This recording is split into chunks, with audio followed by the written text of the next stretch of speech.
Bonjour à tous, je suis Guillaume Lalu et je suis ravi de vous retrouver dans ce nouvel épisode de Course Épique. Course Épique, c'est le podcast Running et Trail qui vous fait vivre dans chaque épisode une histoire de course hors du commun. Athlète émérite, coureur confirmé ou anonyme passionné, quand la légende d'une course et la destinée d'un coureur se rencontrent, c'est dans Course Épique qu'elle se raconte. Course Épique, c'est un nouvel épisode chaque mercredi, mais c'est également chaque lundi matin un extrait de l'épisode à venir pour bien démarrer la semaine ensemble. Nous avons donc rendez-vous 2 fois par semaine. Et si vous souhaitez suivre notre actualité au jour le jour ou découvrir les coulisses du podcast, je vous donne rendez-vous sur notre compte Instagram courseepique.podcast. Ça rec ici, c'est bon là? Let's go, tu connais la maison hein? Yes. Bienvenue dans ce nouvel épisode de Course Épique enregistré depuis Annecy à l'occasion de la Maxi Race. On est aujourd'hui le samedi 1er juin. Il y a une course qui vient de se conclure il y a quelques heures maintenant, 2 heures. C'est donc la Maxi Race. Et j'ai le plaisir de recevoir pour m'en parler aujourd'hui Aurélien Dunant-Palaz. Salut Aurélien. Salut. Comment ça va sur une échelle de 1 à 10? Question rituelle. Sur 1 à 10, ça va à 7. 7, d'accord. Et ce matin, t'étais à combien pour comparer?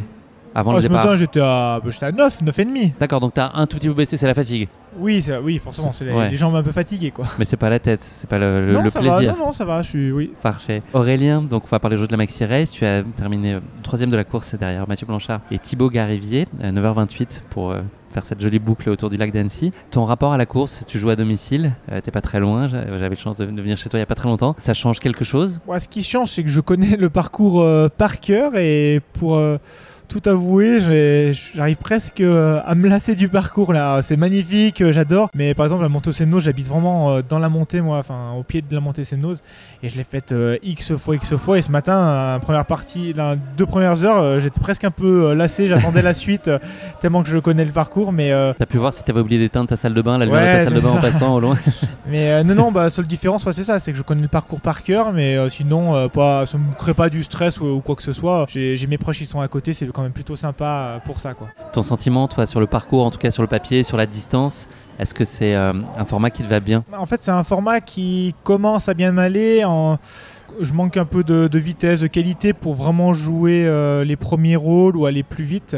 Aujourd'hui, je fais une bonne course, j'ai de bonnes sensations, j'ai pas de gros coups moins bien, mais voilà, je suis quand même assez loin de la gagne. Et c'était un peu le cas chaque année, voilà, il m'en manquait toujours un petit peu.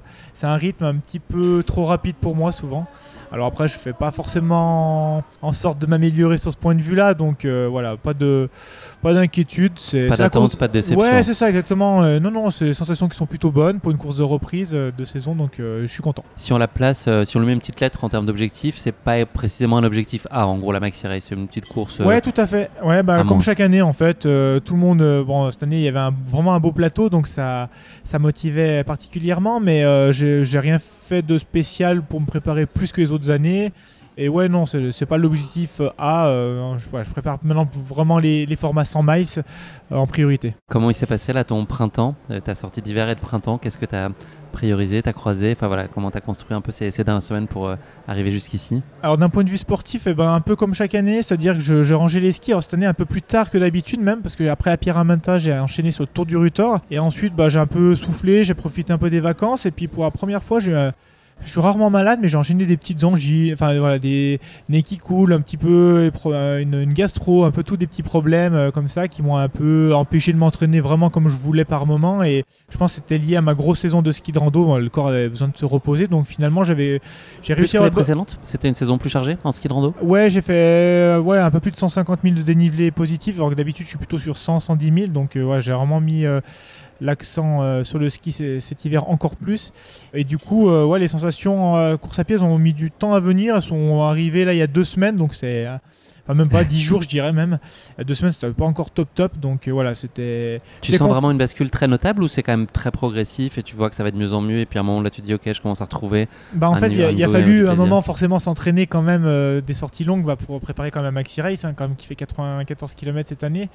Donc voilà, je sortais un peu de plusieurs petites maladies et tout, puis au moment il a fallu se rentraîner, donc j'ai fait ça par-dessus. Du coup, les sensations, c'était pas top. Et c'est au moment de l'affûtage là que les sensations sont bien arrivées, donc j'étais content à ce moment-là. Timing parfait. Ouais, bonne c'est gestion, ça. Ouais, franchement. exactement. Oui, c'est ça. Fallait pas plus tard, mais non, parfait. Aurélien, on va ouvrir le carnet rose. Tu es nouvellement papa depuis 1 mois pour la 2e fois. Félicitations. Merci. Je te le dis de vive voix.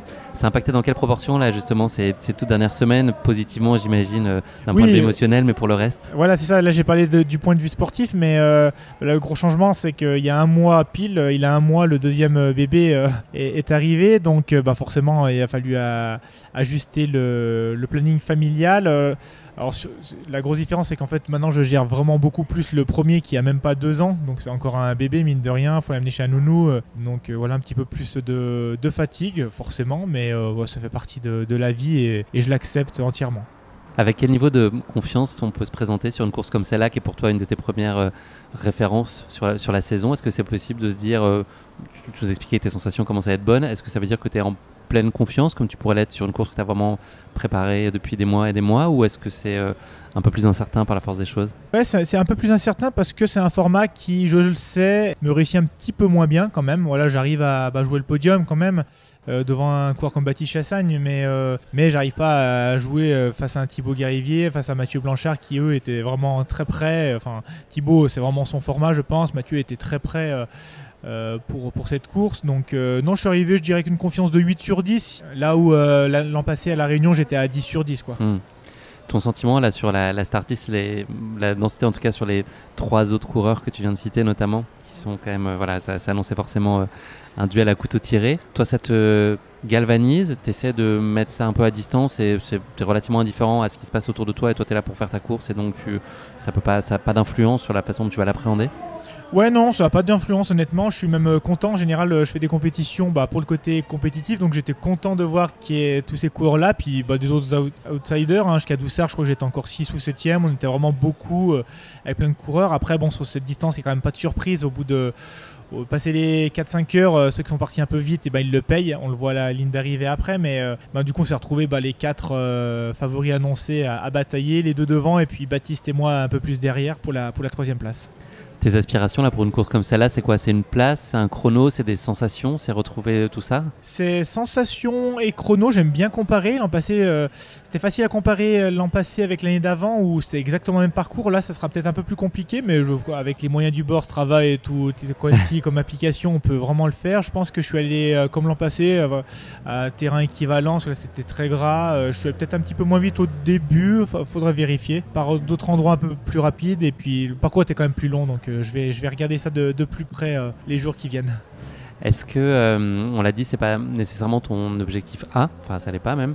Est-ce que ça veut dire que d'une certaine façon, tu peux même inconsciemment garder un tout petit peu sous le pied, c'est-à-dire de penser aussi que c'est pas le moment de se blesser, qu'il y a des choses un petit peu pour préserver, ou tu la joues pleinement? Une fois que tu es lancé, tu la joues pleinement? C'est ce que je me suis posé comme question pendant la course, parce qu'en fait, j'ai eu aucun moment où j'étais clairement dans le dur aujourd'hui, alors que mes parents m'ont dit pourquoi t'es pas allé plus vite? Oui, en effet, mais en fait j'étais à 10, 12, 13 minutes souvent sur Thibaut et Mathieu, donc en fait c'est assez loin quand même, et ils sont pas juste à 2 minutes, et je bataillais plutôt avec Baptiste, et dans la montée finale, quand j'ai vu que Baptiste était juste derrière, là par contre j'ai appuyé pour pas qu'il revienne.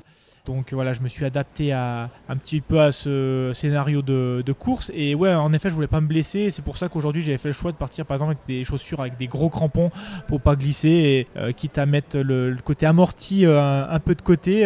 Du coup, c'est mes cuisses qui ont bien ramassé, mais bon, au moins, je suis pas tombé, je me suis pas blessé, et c'est la priorité. Le terrain, là, justement, il était compliqué, de ce que j'ai pu entendre, enfin, de ce qu'on pouvait présumer, vu les conditions météo, puis de ce que j'ai entendu sur la ligne d'arrivée. Toi, c'est quelque chose qui pouvait être une source d'appréhension pour toi? Non, ouais, pour le coup, ça me gêne pas du tout. Comme je disais, il suffit de s'adapter, et puis avoir les pieds mouillés, de la boue, c'est pas très grave. J'ai l'habitude de m'entraîner sur ces sentiers-là, donc je savais depuis 2 semaines qu'on allait courir dans ces conditions-là. Donc non, pas de surprise.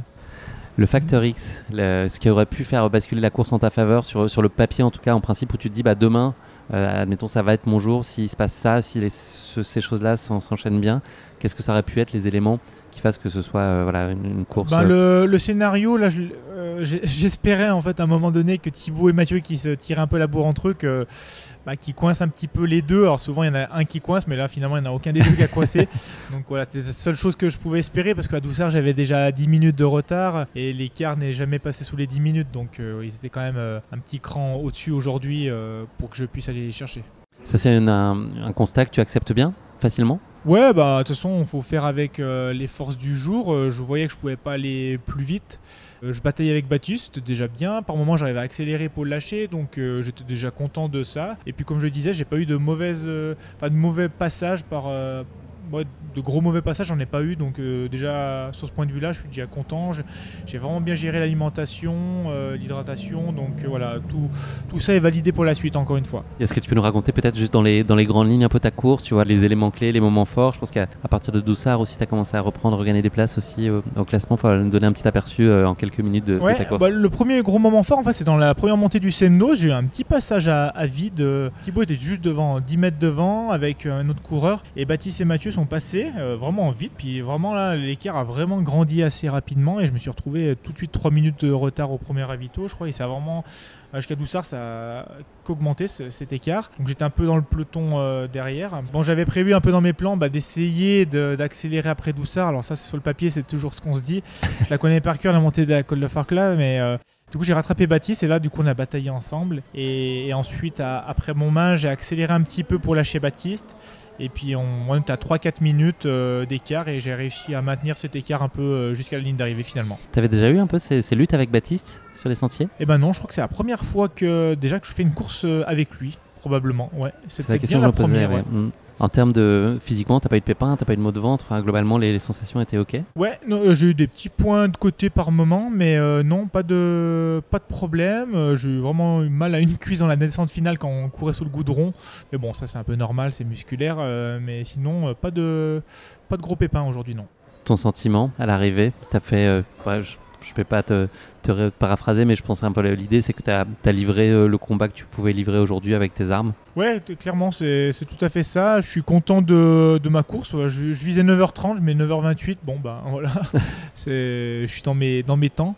Une première phase de préparation qui est validée aujourd'hui. Tu changerais quelque chose là si tu pouvais ajuster quelque chose? Ça n'est pas possible, mais...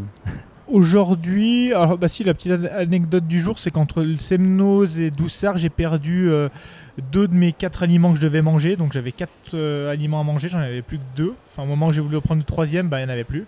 Okay. J'ai cherché, je ne l'ai jamais retrouvé. Et quand j'ai pris de l'eau à un point d'eau, je me suis baissé pour boire à la fontaine, je me suis relevé, ça m'a tourné la tête. Je me suis dit, oula, là, il va falloir gérer jusqu'à Doussard avec ta boisson d'hydratation, j'avais plus que ça. Il n'y a pas de resto de sushi sur le parcours? Non, malheureusement. Pas non. Qu'est-ce que tu retiens de cette course? Une image, une sensation? Qu'est-ce que ça peut raconter et annoncer pour la suite? Est-ce qu'il y a des enseignements à tirer un peu? Des enseignements à tirer, c'est que j'étais bien prêt, en fait, comme l'an passé, je pense. Malgré une préparation, comme je disais, qui était un peu plus chaotique parce que j'avais pas des hyper bonnes sensations il y a encore 10 jours en arrière, et finalement aujourd'hui je pense que j'ai livré peut-être la même prestation que l'an passé, donc voilà, maintenant bien récupéré pour la suite. Tu n'as pas pu le suivre parce que tu étais sur les sentiers à ce moment-là. J'imagine qu'à ton arrivée tu as été informé des performances de l'équipe de France. Ton sentiment, est-ce que ça a été une surprise? Et puis voilà, ce que tu éprouves pour cette équipe de France, est-ce qu'elle a montré aujourd'hui? J'avais misé sur Hugo Deck. Bon, malheureusement c'est celui qui a le moins bien réussi des 4, mais bon, 10e tout de même. Voilà, je suis content pour les 3 autres, et je suis content que ce soit Thomas parce que la petite anecdote, c'est qu'il a sa belle famille sur Saint-Joriot, là où j'habite, et du coup assez régulièrement quand il vient voir sa belle famille, on s'écrit puis on va courir ensemble, donc sympa. Donc je suis vraiment content qu'il ait gagné, ouais. Quelle démonstration en tout cas de l'équipe de France aujourd'hui, c'était un plaisir à vivre. Comment s'annonce la suite de la saison? Ta plus grosse réjouissance, la chose dont tu as très envie? La chose que j'ai la plus envie, non, je vais pas le dire. Je vais pas le dire, mais je vais dire la deuxième. Je vais dire la deuxième, ça serait de réussir à l'UTMB. Ah non, ça serait quand même la première. Ça serait quand même la première. Oui, ça serait quand même réussir à l'UTMB. Ça serait celle-ci. Après, il y en a une autre, mais je n'ai pas trop envie de parler pour l'instant. Un 3e enfant? Non, c'est pas ça. Non, c'est pas ça. Non, je reste dans le sport, dans le trail. Bien sûr. Mais voilà, ça serait de réussir à l'UTMB parce que l'an passé, j'ai eu la chance de réussir sur 2 gros événements qui sont la Hard Rock et la Diagonale des Fous. Donc je voudrais valider sur un UTMB une belle prestation aussi. Réussir, si on devait associer un chiffre, ça pourrait être quoi par exemple? Ce serait. Alors, non, un chrono, je dirais un chrono parce que la place. Ça dépend pas que de moi parce que si j'arrive à faire un 20h15, ce qui serait déjà très bien, et ça va dépendre de ce que ce jour-là il y a des coureurs qui sont capables de faire moins ou pas. Donc je vais viser un chrono, puis bien sûr le jour J on s'adaptera en fonction de la bataille avec qui je peux batailler ou pas. Tu étais en présence de ta famille aujourd'hui? Ils étaient là? Les 2 garçons? Ouais. Oui. Avec les banderoles? Le deuxième non, pas encore. Mais oui, Martin, le premier, était là. Je lui faisais des coucous sur les ravitaux et je le voyais dans les bras de ma compagne. Donc, il disait allez, c'était sympa. Ouais. Fier de toi à l'arrivée, il était ? Ouais, non, à l'arrivée, il dormait. J'ai dit, viens, il est où Martin ? Je le prenne sa ligne. Il dormait, donc j'ai laissé dormir quand même. Je l'ai pas embêté. La première chose que tu fais là, quand on skie, Aurélien, je pense que tu as pas mal enchaîné depuis l'arrivée, ces 2 dernières heures. De quoi tu as envie là juste maintenant ? Manger et boire. Donc c'est assez basique. Et c'est important, on le sait pour toi. Non, c'est faux. La première chose que j'ai fait, c'est d'aller me faire masser les pieds. En fait, j'avais la voûte plantaire qui tirait et je voulais me faire masser les pieds, qui m'a fait énormément de bien. Là, tu es chez toi dans à peu près 12 minutes, non ? Un peu de choses près 15, ouais. 15. C'est pas mal ça comme perspective. Ouais, ça c'est quand même vraiment bien de dormir à la maison le matin, de se réveiller, de se dire le départ il est à 15 minutes sur une course quand même qui a un sacré beau plateau, c'est quand même assez sympa. Ouais. Merci beaucoup Aurélien, c'est toujours un plaisir de te recevoir, tu le sais, bravo pour cette très belle performance, annonciatrice d'une très belle saison, j'en suis sûr et surtout je te le souhaite. Et puis voilà, bon retour à la maison dans 15 minutes, tu vas être bien. Merci, oui ça marche, merci beaucoup. À bientôt. À bientôt. Merci d'avoir écouté cet épisode. Si vous l'avez écouté jusqu'ici, c'est qu'il vous a probablement plu. Alors n'hésitez pas à noter le podcast et rédiger un avis sur votre plateforme d'écoute favorite. C'est essentiel pour soutenir ce travail indépendant. Cela ne vous prendra que quelques secondes et ça change beaucoup de choses pour le podcast. Et pour être sûr de ne manquer aucune course épique à venir, n'oubliez pas de vous abonner sur votre plateforme d'écoute. Merci encore infiniment pour votre soutien, votre fidélité et vos chaleureux messages que je lis et auxquels je réponds avec un immense plaisir. S'il vous plaît, continuez. À très bientôt pour une nouvelle course épique, évidemment. Et si vous voulez vibrer d'ici là avec des aventures hors du commun, courez écouter dès maintenant le podcast Aventure épique, le petit cousin de Course épique.